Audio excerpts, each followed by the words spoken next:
Olá, pessoal. Encerrando aquela parte da matéria que trata de crimes contra a administração pública, hoje veremos os chamados crimes contra a administração da justiça. Então, a parte final dos chamados crimes contra a administração pública. Começamos aqui pelo artigo 339, que trata do crime de denunciação caluniosa. Então, vamos entender isso. Vejam, quando eu imputo falsamente a alguém a prática de um crime, eu respondo pelo crime de calúnia. Então, caluniar alguém ou praticar calúnia é imputar a alguém falsamente a prática de um crime. Agora, vamos imaginar que eu não me contento simplesmente em imputar a alguém falsamente a prática de um crime. Eu procuro as autoridades e dou causa à instauração de um inquérito, de um processo administrativo, de um processo judicial, de algum tipo de investigação contra alguém, imputando a ele um fato que eu sei que ele não praticou. Nesse caso, não respondo apenas por calúnia, eu responderei por um crime mais grave, que é a chamada denunciação caluniosa do artigo 339. Então veja, olha, dar causa à instauração de investigação policial, de processo judicial, instauração de investigação administrativa, de inquérito civil ou ação de improbidade administrativa contra alguém, e aí vejam, imputando-lhe crime de que sabe inocente. Então você sabe que não foi a pessoa que praticou aquele crime, mas você está imputando a ela, dando causa à instauração de algum tipo de processo ou procedimento contra ela. Então é um crime contra a administração da justiça.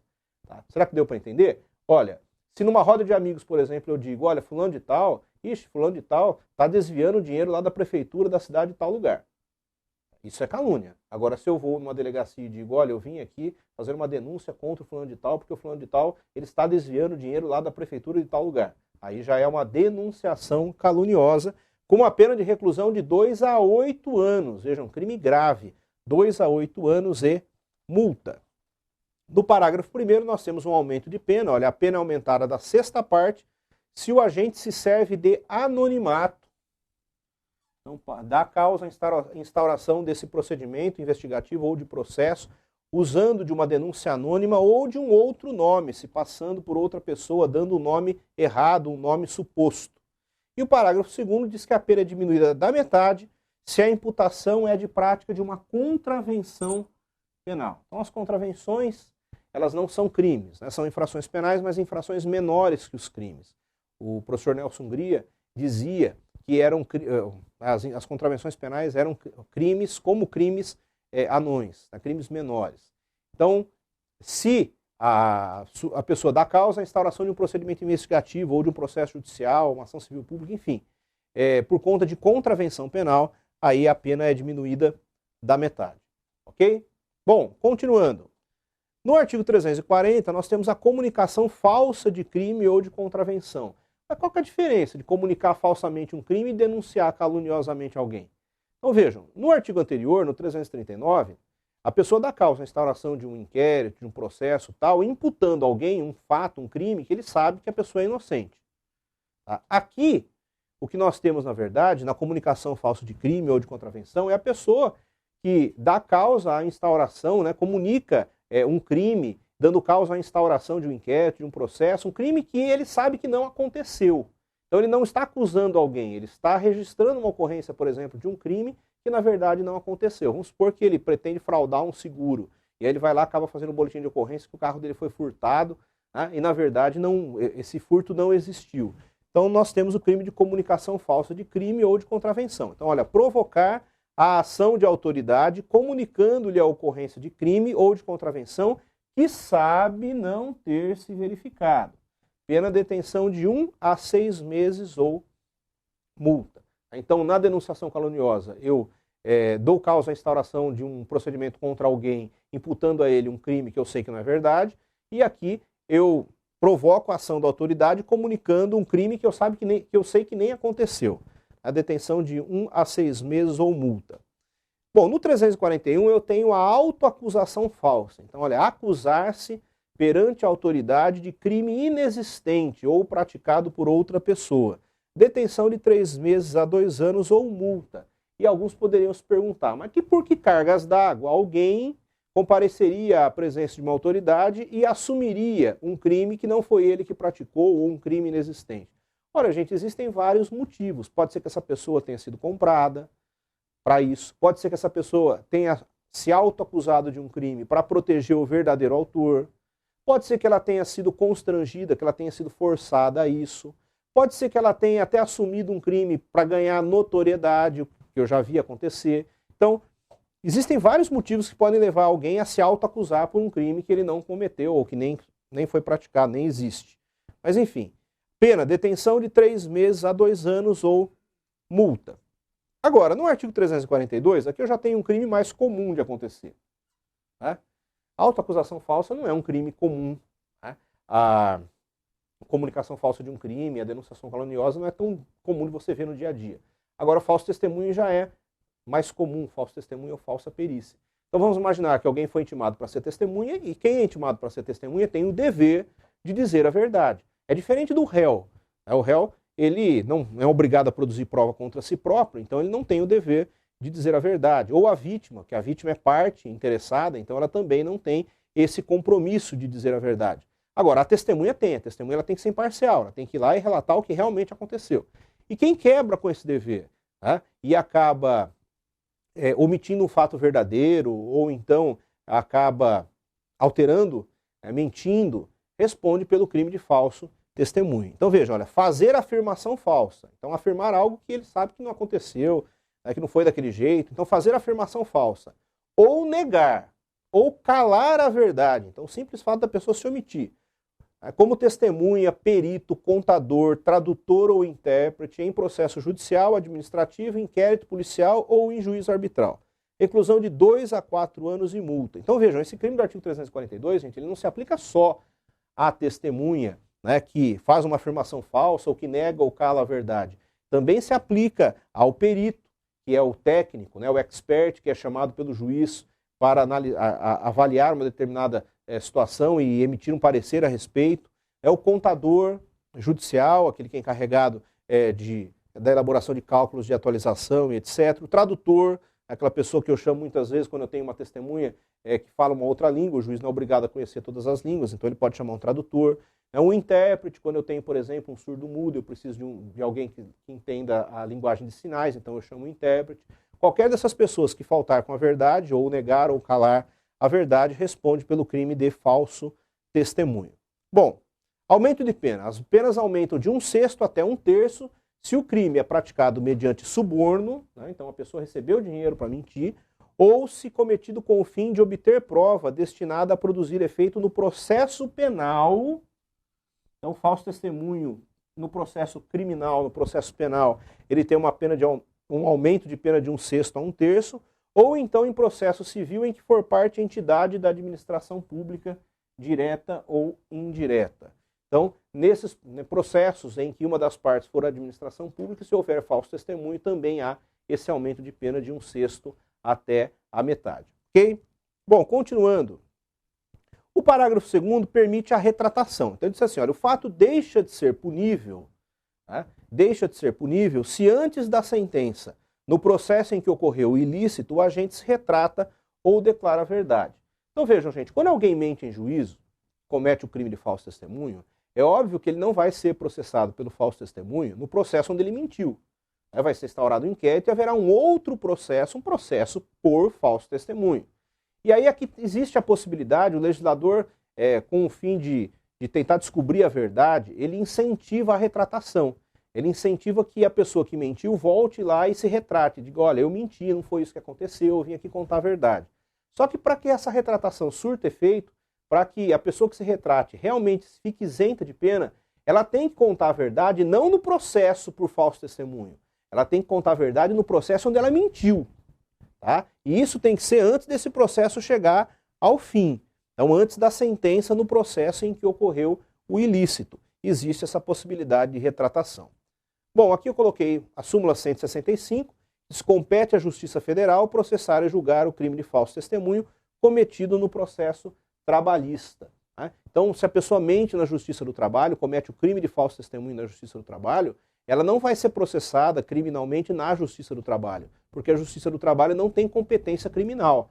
Então, como a Justiça do Trabalho não deixa de ser um tipo de justiça federal, quem pratica o falso testemunho, falsa perícia, enfim, na Justiça do Trabalho, será processado criminalmente pelo falso testemunho na Justiça Federal.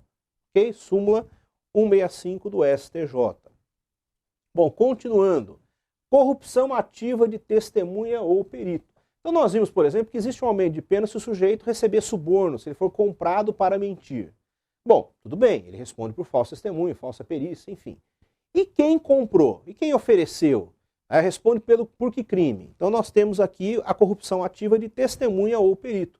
Dar, oferecer ou prometer dinheiro ou qualquer outra vantagem a testemunha, perito, contador, tradutor ou intérprete para fazer afirmação falsa, negar ou calar a verdade em depoimento, perícia, cálculos, tradução ou interpretação, pena reclusão de 3 a 4 anos e multa.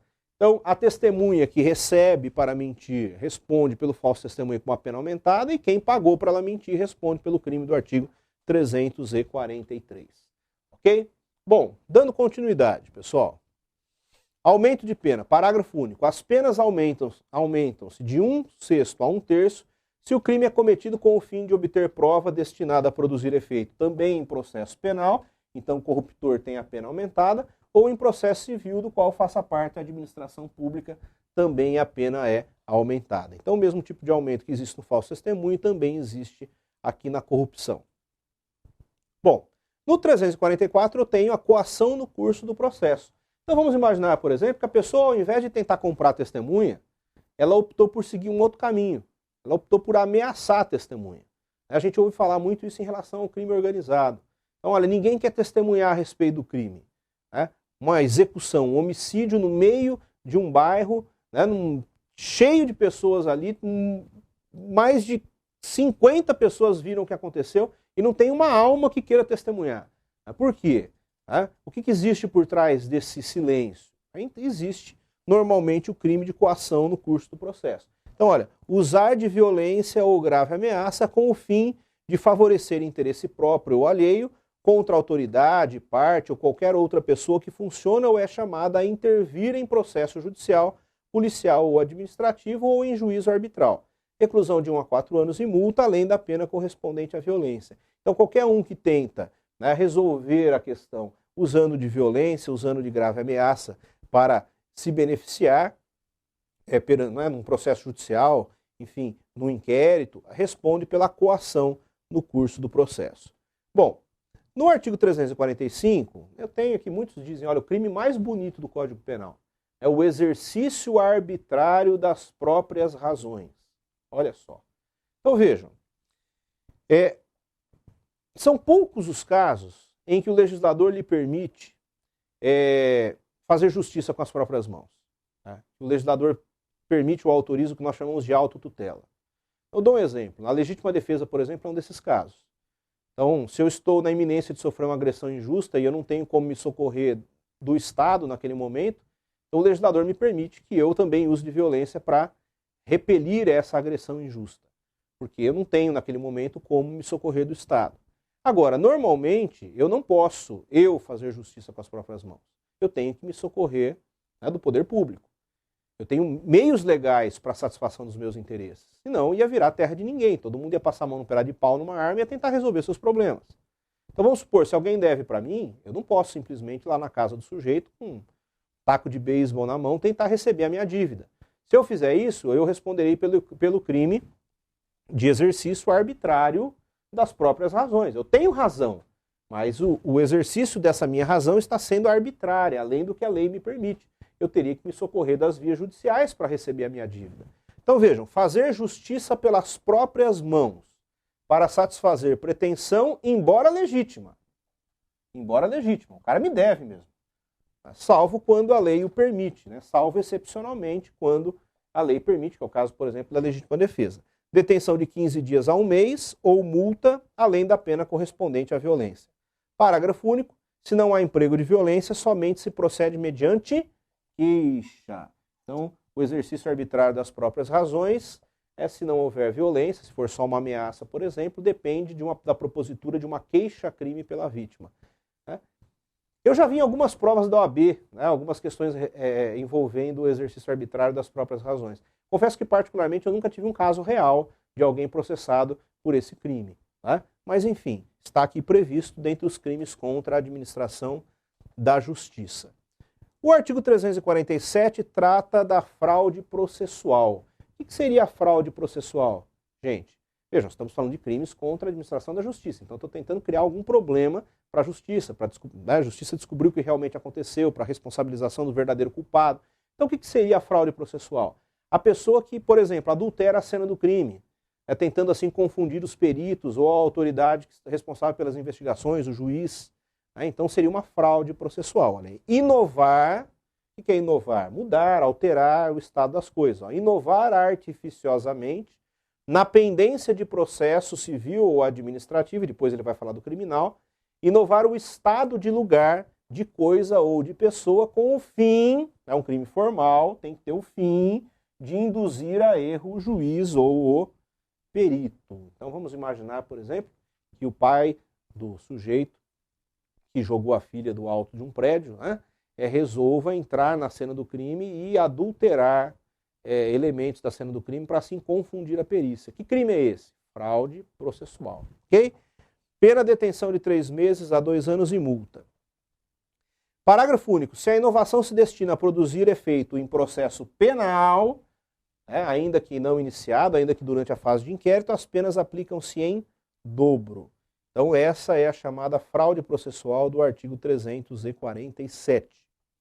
Continuando, favorecimento pessoal, artigo 348, que acontece quando eu escondo o meu amigo que está fugindo da polícia. Então vejam, auxiliar a subtrair-se à ação da autoridade pública o autor de um crime, a que é cominada a pena de reclusão. Crimes mais graves, crimes punidos com reclusão, a pena aqui é detenção de 1 a 6 meses e multa. Então vamos imaginar que eu tenho lá um vizinho, meu amigo, a gente até estudou junto e tal, esse sujeito está sendo, existe um mandado de prisão contra ele, está sendo perseguido pela polícia e eu auxilio e o escondo na minha residência. Então qual é o crime que eu pratico? Favorecimento pessoal. Agora vejam, se ao crime não for cominada a pena de reclusão, então se a pena for detenção ou qualquer outra pena, aí detenção de 15 dias a 3 meses e multa. Parágrafo 2º diz, olha, se quem presta esse auxílio é o ascendente, o descendente, o cônjuge ou o irmão do criminoso, ele fica isento de pena. Por que fica isento? Por que quem escondeu, por exemplo, quem ajudou ali o sujeito a subtrair da ação policial, se for ascendente, tipo a mãe, o pai, os avós, tal, se for descendente, os filhos, se for irmão, se for o cônjuge, por que eles não respondem pelo crime? Por que eles são isentos de pena? Ora, gente, seria demais exigir, por exemplo, que a mãe não ajudasse o filho. Mãe, pelo amor de Deus, me esconde aqui que a polícia está atrás de mim. Não, meu filho, não vou te esconder, porque o meu dever é te entregar para a polícia. Policiais, venham aqui, prendam meu filho e levem para a cadeia. Não haveria muita coerência nisso. Então, o legislador aqui dá uma aliviada para os parentes mais próximos. Bom, no 349 eu tenho o favorecimento real. É o favorecimento pessoal quando eu ajudo o criminoso a se subtrair da ação policial, a fugir, por exemplo, a se esconder. Aqui no 349 eu presto outro tipo de auxílio, um auxílio material. Então, a prestar ao criminoso, fora dos casos de coautoria e fora dos casos de receptação, auxílio destinado a tornar seguro o proveito do crime. Então, o sujeito, olha, a polícia está atrás de mim, eu estou aqui com algumas coisas aqui que eu preciso esconder, e não dá para deixar lá na minha casa. E será que eu posso deixar guardado aqui no fundo da sua casa?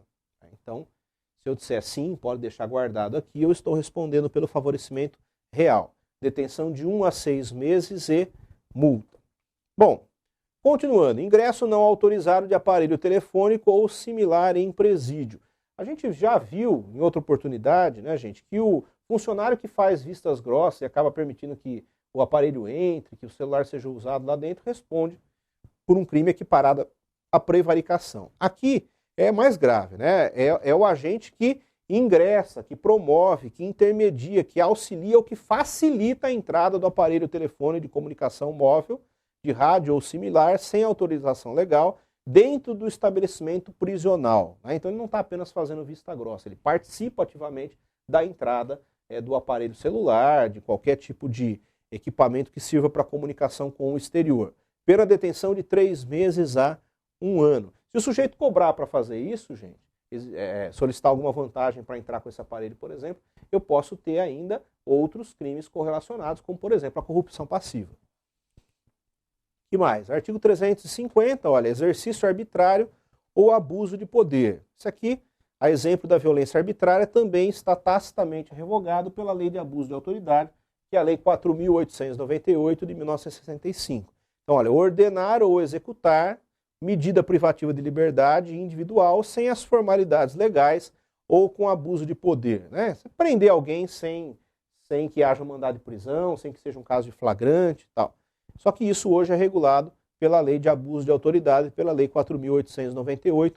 Então esse artigo está tacitamente revogado. Bom, 351. Fuga de pessoa presa ou submetida à medida de segurança. Então, olha, promover ou facilitar a fuga de pessoa legalmente presa ou submetida a uma medida de segurança, detenção de 6 meses a 2 anos. Então aqui é o agente que acaba facilitando que a pessoa, né, normalmente recebendo alguma coisa, né, acaba facilitando que quem está preso acabe fugindo, ou quem está internado, no caso no hospital de custódia e tratamento psiquiátrico, cumprimento de uma medida de segurança, acabe também fugindo. Pena de detenção de 6 meses a 2 anos. Parágrafo 1º, se o crime é praticado à mão armada, ou por mais de uma pessoa, ou mediante arrombamento, a pena é maior, reclusão de 2 a 6 anos. E parágrafo 2º, se há violência contra a pessoa na fuga, né, aplica-se também a pena correspondente à violência. Então aqui é o agente que auxilia na fuga de alguém. Parágrafo 3º, a pena de reclusão de 1 a 4 anos, se o crime é praticado por pessoa sob cuja custódia ou guarda está o preso ou o internado. Né? Então, se é o agente responsável pela guarda, pela custódia daquela pessoa, óbvio que a pena dele é maior. E parágrafo 4º, vamos supor que essa facilitação tenha sido não intencional. Olha, no caso de culpa do funcionário incumbido da custódia ou da guarda, aplica-se uma pena menor de detenção de 3 meses a 1 ano ou multa. Então vamos imaginar que o preso estava, tinha sido levado para o hospital, ele estava lá na cama do hospital algemado, do lado de fora tinha um funcionário ali sentado, né, e deveria ficar ali, um funcionário de escolta, né, durante toda a madrugada, e o funcionário acaba dormindo e não verifica como está o preso, e o cara acaba dando um jeito de tirar a algema e foge do hospital, né, por conta da negligência do funcionário responsável. É lógico que esse funcionário responde com uma pena menor, porque não foi intencional. Bom, súmula 75 do STJ diz, olha, compete à Justiça Comum Estadual processar e julgar o policial militar por crime de promover ou facilitar a fuga de preso do estabelecimento penal. Né? O que acontece, né, gente? Hoje em dia, aqui, por exemplo, no estado de São Paulo, não são mais os policiais militares que fazem aquela guarda da muralha, né? Antigamente era. Então, isso é dessa época, né? Um policial militar que acaba facilitando a fuga de alguém, ele não responde perante a Justiça Militar, ele responde, na verdade, na Justiça Comum Estadual, segundo a súmula 75 do STJ. Bom, continuando. E o preso que foge, gente? Fugir é crime? O preso que foge dentro de uma penitenciária, que foge de um semiaberto, fugir é crime? Fugir não é crime, é uma infração disciplinar, é uma falta disciplinar de natureza grave, mas não é crime. Se o sujeito consegue fugir sem causar qualquer dano à administração pública, sem usar violência contra alguém, não há crime. Né? Vamos supor, o sujeito pegou lá uma caneta Bic, conseguiu pintar toda a calça do uniforme do presídio, arrumou uma camiseta de uma outra cor e acabou saindo no meio da visita no domingo. Né? E fugiu. Sem usar de violência contra qualquer pessoa e sem causar qualquer dano à administração, dano material à administração pública. Nesse caso é crime? Não. Agora vejam. Evadir-se ou tentar evadir-se o preso ou o indivíduo submetido à medida de segurança usando de violência, olha, violência contra a pessoa. Aí é diferente. Detenção de 3 meses a 1 ano, além das penas correspondentes à violência. Então, para fugir, né, ele deu uma paulada no agente penitenciário, né, acabou causando uma lesão, deixou o funcionário desacordado e aí conseguiu fugir. Então, nesse caso, ele responde, não apenas pela questão da fuga, mas pelo uso da violência. O artigo 353 trata do arrebatamento de preso. Então, arrebatar preso a fim de maltratá-lo do poder de quem o tenha sob custódia ou guarda. Então vamos imaginar o seguinte, né? O sujeito abusou sexualmente de uma criança, está o bairro inteiro revoltado, ele foi preso e levado para uma cadeia pública ali da região. Aí as pessoas invadem a cadeia e arrebatam ele, né? Retiram ele dali, né? Do poder de quem deveria estar com ele para maltratar, para linchar essa pessoa. Então dá o crime de arrebatamento de preso do artigo 353. É claro que além da pena de 1 a 4 anos, essas pessoas também respondem pela violência. Então, linchar e matar o sujeito. Vai ter homicídio, né? Mas vai ter também o crime de arrebatamento de preso do artigo 353. Que mais? Motim de presos. Então vejam, preso pode fazer rebelião? Não, é crime. Então olha, amotinarem-se presos perturbando a ordem ou a disciplina da prisão, detenção de 6 meses a 2 anos, além da pena correspondente à violência. Tem que ser, né, gente, além da pena correspondente à violência, porque a gente vê muito aí nas rebeliões, nos motins por aí, acabam decapitando outros presos, enfim, matando, esquartejando. Então, é óbvio que as pessoas identificadas também respondem pelos crimes resultantes dessa violência.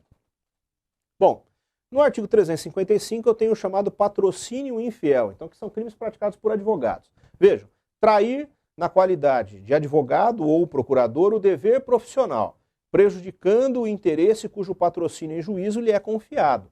Então o que seria isso, gente? O sujeito ele é contratado como procurador, como advogado de alguém, para patrocinar os interesses dessa pessoa judicialmente, né? E ao invés de ele patrocinar os interesses do seu cliente, ele acaba, vamos supor, fazendo um acordo com o outro lado, pega um dinheiro por fora e acaba prejudicando os interesses do seu cliente.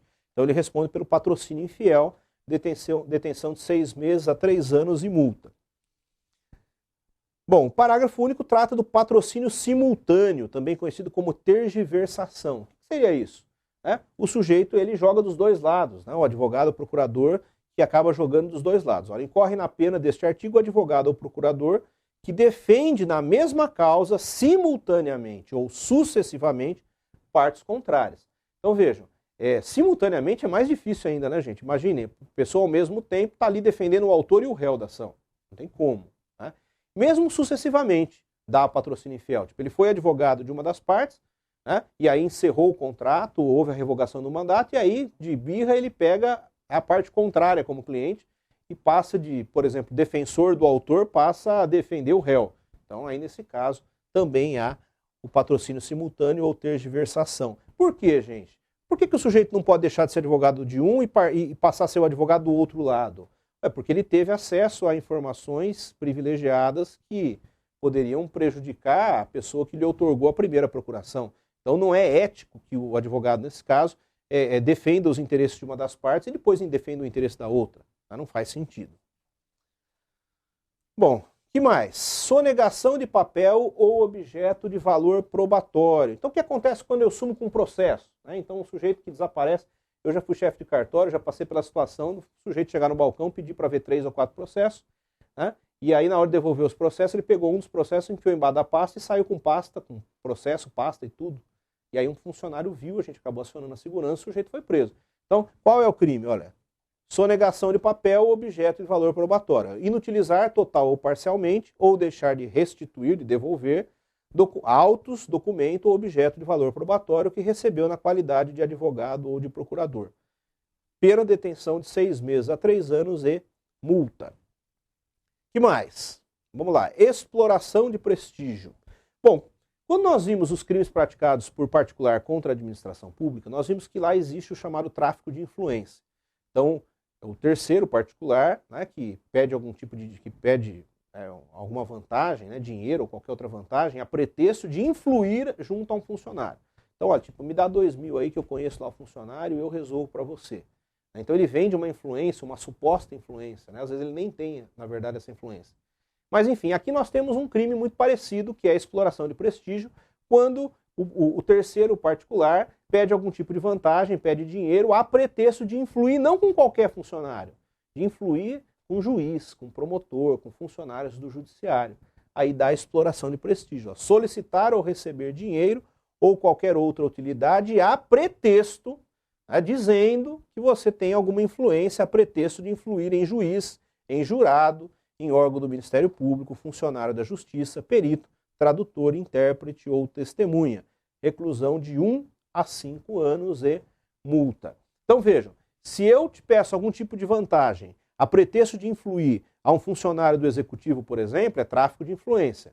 Se é para influir com o juiz, com o promotor, tipo, olha, eu posso te ajudar, eu sou amigo do juiz, eu jogo tênis com ele toda semana, então, se você me der aí uns 5 mil reais, por exemplo, 5, 10 mil reais, eu prometo que eu converso com ele, eu resolvo isso para você. Então ele está explorando um suposto prestígio que ele teria com o juiz. Tá?